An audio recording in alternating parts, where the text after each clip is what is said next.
So yesterday on Francess and Friends, that show that you should definitely be checking out every Friday afternoon on the Odd Shopper channel because it's hosted by me and it's an hour long and you get plenty of sniffs, laughs, and everything in between.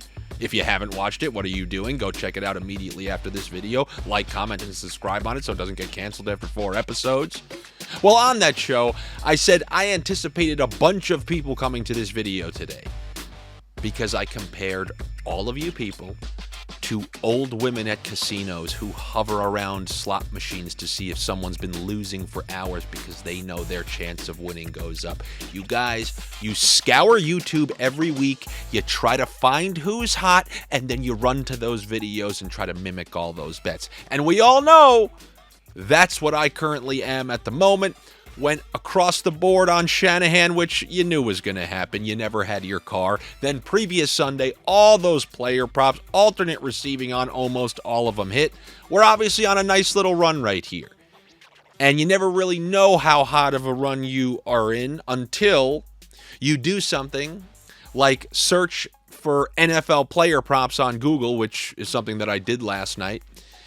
And what do I see right there? Because I use a couple of these sites that are on that first page there. What do I see right there? I see my face looking right back at me. And this was a nice moment for me. If you're an NHL bettor, you knew I was there all season last year. If you searched YouTube, NHL bets, I was the first face that came up. Probably because I won people some money, but I also think because people just like to come back and see what the hell I have to say for the day. But the NFL, that's a whole nother ball game. When you're talking about NFL, that's the Royal Rumble and you drew number 2. And you're going to have to last like Ric Flair in 1992. And I came up on the front page. So it actually just confirmed my theory that the cockroaches will in fact be here. And I welcome the cockroaches are a good thing. You're doing the smart thing. You found a video, you found a guy who's on a nice little streak, and you want to tail it. However, I always hated if I went to a casino and I was on some sort of run on the roulette board. Like one time I was on this even run. It hit like 10 evens in a row, and I was upping my bets. And then some guy comes in like, oh, a bunch of evens? And he puts $10 on. You think I want that guy, that same guy who's betting on the Miami Dolphins because they're 2-0 and Denver's 0-2, and now that guy's betting alongside me? You want to know what I did? True story. Turning Stone Casino many years ago. I took the guy's chip off, paid him $10 and said, good bet, you won, good job. Because I didn't even want his chip anywhere near mine. That's what it's like when you take major favorites. That guy who can ruin your even run at a casino is betting with you. Is that who you want to show up to the dance with today? No, I don't think you want to. But we'll get into that in a second. First, I want to tell you before. What do you want? You want the promo or you want the deciding factor with today's bets? Oh, are you just going to fast forward this? Then I'm going to tell you the deciding factor with today's bets. There's one major deciding factor with today's bets, and that is this hurricane that's wiggling its way up the East Coast. In 3 games in specific, you got the Buffalo-Washington game, the New England Jets game, and then the Indianapolis-Baltimore game. The hurricane can be striking all of those 3, and the lines are factoring in hurricane. Those are hurricane-factored lines, which means if you take a few of those, let's say, receiving overs, which I'll get into later in this video, but you have to decide if you want to take that gamble. My guess is if you're watching a sports betting video, you like to gamble. But some of those lines are set intentionally low because the weathermen, the NFL weathermen, are predicting hurricane weather and those factors. But as my 9th grade earth science teacher told me, you can put 4 different precipitations in a hat. You have just as good of a chance of being correct as the weatherman. And if this hurricane takes a hard right, which we've seen many do, if you grew up on the East Coast, you know, they always say, oh, board the windows, and then right before New Jersey, it takes that hard right and misses everything. And then you think it will never happen until Sandy hits and the whole subway system is destroyed, and you have to wait for L trains for 2 hours on a Wednesday. But regardless, if that thing does turn, you're going to be getting an unbelievable deal on some of those players. Not as good as the deal BetMGM is offering you, where you bet $10 if you're a new user, and they're going to give you $200 in free bet credits to use on whatever you want. If you use those on Thursday, you're laughing right now, just waiting for these next bets to come. Great promotion. Take advantage of it. Bet 10. you get 200. And I don't want to hear that thing, oh, but I use this sportsbook. You should be using all sportsbook, but I don't want to actually take all the time. Then you don't deserve to win. Oh, how dare you have to put in a little extra time. No, sign up, take advantage of them all. This one is bet 10, get 200. Link is in the description of this video down below. Now, one thing I know about people in general, they love side. Like, they want me to just go up and down the spread list. As you all know, even though I don't believe any of you do, all the edge is gained in player props. And even the sniffs can be maximized with player props. Those spreads are made perfectly. But if you need to take, I want to take a spread, how about this? I'll give you 2 money lines and then things to accompany them with that I particularly like in that game. So number 1, the Detroit Lions. I'm not overvaluing Atlanta's 2 wins. Hey, they're 2-0. That's great. Ritter hasn't looked so hot, and they were trailing Jordan Love and those Packers by multiple touchdowns. Week 1 against Carolina, that was a win. I mean, how much do you really value that?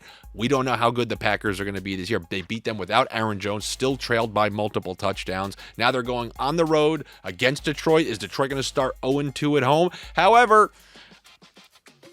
that -3 spread, way too many people are taking it, which leads me to believe I don't want to be those people. I don't want to be the even ruiners on the roulette wheel. I don't want to be with all them. So what I'll do, I'll just take the Lions on the money line and then combine it with the pick that I like for that game, and that's the over on Jahmyr Gibbs receiving yards. We know Montgomery's not going to play in this one. He's doubtful. And if you look at Gibbs' utilization in both week 1 and 2, I mean, he's a semi-stud through the year. He's a game breaker, especially if Amon-Ra St. Brown, I know he had a full practice on Friday. If his snap count is even limited whatsoever, the most dynamic guy in that offense is Jahmyr Gibbs. And he had a bunch of catches last week. Look at Montgomery out of the game. He killed it, and I would imagine this is going to continue in the Dome. Ideal weather conditions. I'm going to take the over on Jahmyr Gibbs receiving yards. If you pair that with the Detroit win, you're going to get that one at plus money. The next side that I will take are the Kansas City Chiefs at -2.5. Isn't that great? Oh, thank you, Andy. Thank you for coming to this video and giving me the Kansas City Chiefs at -2.5 when their spread is like -13.5. Yeah, relax. That's in addition to taking Travis Kelce. I'm doing a same-game parlay. If you want to equate this to some of my NHL same-game parlays where I want to take a side and if the Chiefs win, most likely this is going to happen. Well, I'm taking the over on 70-plus yards for Travis Kelce. So I think it's like 69.5 or something like that. You put those two together, you got the Chiefs at plus money. And the way I look at this passing offense on the Kansas City Chiefs, last year Schuster was somewhat reliable, 950 yards. As you saw last week, as you saw the week before, there's one reliable target in the system. That's Travis Kelce. I have a feeling he was kind of playing through an injury a little bit last week. Probably going to be more healthy this week. And to get to 70 yards when Patrick Mahomes is under on passing yards is like around 300 once again. How can he go there? Tony might not even play. He's been limited in practices. Sky Moore has showed no chemistry. Yes, Scanling maybe will catch one or two deep ones. But seriously, if he's throwing 300 yards, Kelce has to get to over 70. So I will take 70 plus for Kelce and the Chiefs to win -2.5. Those are two bets that all you favorites people will like out there. Then there's one for the bold, and we all know what fortune favors. There's one big, fat, juicy rat staring at me. It's staring at me. And as we know, in the past and in the future and today, with rats, I have a fight or flight response. Sometimes I run away. I say, hey, stay away. I just don't know, stay away. But days like today, I'm going to stare right down the pipe and try to exterminate that rat like I'm John Goodman in Arachnophobia. I actually am taking Denver at plus 6.5. And there you go. There you go once again. The same people who didn't think the Chargers were going to lose last week. These are the people. They got you week one. They let your favorites cover week one. Then you guys got zapped the following week. You think I don't realize that Miami at minus 6.5 sounds like a great pick? You think I just sit there like, oh, that's not a smart pick. They're 2-0 on the road, coming home for their home opener against a disaster of a team who just lost to the Raiders, followed by Washington, two teams who they were favored to beat at home 0-2. Well, the flip side to that is we don't know Jalen Waddle's status. We saw that Tyreek Hill can be taken out of the game plan last week. We know the Broncos are essentially playing for their season. There are many roads that lead to plus 6.5. I'm taking the plus 6.5 with essentially their season on the line. Even if they don't win, that's a good amount of points for me. I like that. This is 2 games as a favorite, failed you. 1 game as an underdog. I'm going to try to take advantage of that anytime I see 90% of people on anything. I'm that guy taking the other side of the highway on traffic. You guys are all stuck in traffic, all of you, on traffic to lose your money. And I am running away from War of the Worlds. Okay? Tom Cruise sprinting, War of the Worlds, that big thing's in the air, and everyone's dying behind him. And that's all of you people. Give me the Denver Broncos to cover plus 6.5. Now we got some odd shopper premium picks. Sometimes when I'm looking for some additional ones, if my sniff meets what they have on there, some plus EV bets, and if you are all about statistics, numbers, definitely subscribe to Odd Shopper Premium. I'm not kidding. I look at it. That's part of my bunker research. I'll give you a little peek behind the curtain. So one that I like is the Cleveland under on their team total. That game it appears like full crust to me. You know, many of these games, they relied so much on Nick Chubb. This is not Nick Chubb. I understand Ford, he played admirably. But when you think about how Tennessee has played these first 2 games, both within a field goal, on the wrong side of one, right side of the other, this projects as a low-scoring, once again, a under 3-point crusty game. And then lastly in that game, I'll take the over on Jerome Ford receiving. This is not Nick Chubb, remember. He was utilized in the passing game to begin with, and now I can only imagine that will continue to be the case, if not more so, playing one of the best run defenses in the league, if not the best run. So if you're playing the best run defense, what do?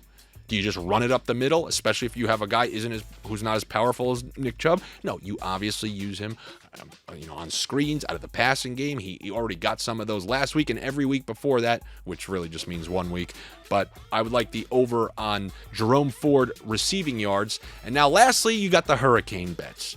If you're a gambler and you want to say, you know what, I'm taking advantage of those lines, I'll take the alternate. They're so low that one long catch and they can hit a big plus money alternate line. Well, number 1, so I guess you can call these the 2 sniffs on the day. I mean, they're all sniffs if you really think about it. Oh, before the sniffs, I have one more regular. Oh, I'm just pouring out bets. I want the under on Kendre Miller rushing yards. Is it Keandre, or Kendre? Whatever he is, it's his first game playing for the Saints. And in my opinion, on the road at Lambeau, a rookie running back is not getting a whole ton of work in game 1. They're going to give Tony Jones more opportunities. They won with him playing the full complement of snaps after Jamal Williams went down. He's going to get his. My personal belief is that Taysom Hill will get more than normal, because especially Kamara's coming back next week, and I think Miller will be eased into it, maybe a third of the carries or something like that. And I know he has a low total, but this is a rookie. In situations like this, you have multiple ways you can win. Coaching staff doesn't utilize him a lot. He's not that effective, doesn't get the opportunity. There are plenty of ways you can win this one. And then there's always that injury. So I will take the under on Kendre Miller. And now the hurricane bets. Number 1, this is a calculated sniff. On top of the hurricane, the over on Rashad Bateman receiving. Bateman was the number 3, maybe even the number 5. Look, you're getting no Odell Beckham. So he's going to get pretty much the full complement. I'm always looking for just being on the field. Both of these guys I'm about to tell you right now are going to be on the field almost every single snap that they have 2 wide receivers and 3 wide receivers out there. So the over on Rashad Bateman, he's the one guy who hasn't really been hasn't really had his game yet. And who can you get your first good game against as you're seeing an increase in snaps? Yes, that's right. The worst pass defense in the league in the Indianapolis Colts, who weirdly have a good run defense, which is perfect if you're taking any sort of receiving prop. I know there's Andrews. I know that there's Flowers. But Bateman's not a bum. We know he has a decent rapport with Lamar Jackson from previous seasons. This is the perfect spot for him, especially if that hurricane takes that hard right. And I'm going to take the over on Rashad Bateman. It's in the 30s. If you take 50 plus, that's going to give you big plus money. 75 plus, you're laughing all the way to the bank. The second one like that is the ex-receiver on the New England Patriots. And you're probably one of these, they don't even have a time. It's not about what they have and what they don't have. It's how they use them. And Devontae Parker last week, he illustrated that within their offense, he's out there every play. He was paid as their top receiver. He's being utilized as their top receiver. He was on there in all 2 wide receiver sets, and you could only imagine, because he didn't play week 1, that it's only going to get better as they go forward and he stays more healthy. His receiving totals in the 30s. Once again, that's a hurricane number. But if it just skews a little right, I think he'll hit that even with the hurricane. The over 2.5 catches and the over on receiving yards.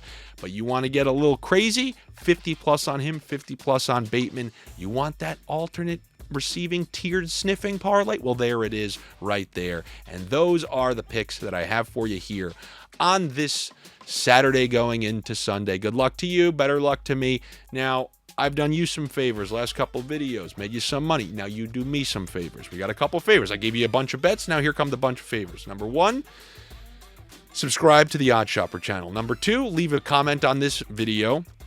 Number 3, go check out Francess and Friends so that it stays alive. Number 4, follow me on social media. Number 5, curse at the screen because you don't feel like doing all those things, but you're going to do it because of karma. You do good things, then good things come back to you, and a hurricane goes off to the right. I'll see you guys tomorrow to talk about Monday Night Football. And by the way, I do not hate those Pittsburgh Steelers straight up on the money line. And if you're somebody who left the video, as I started saying, follow this, follow that, you didn't get the last sniff. Comment if you got the last sniff. Say last sniffer here. All right, I'm out of here. Take it easy.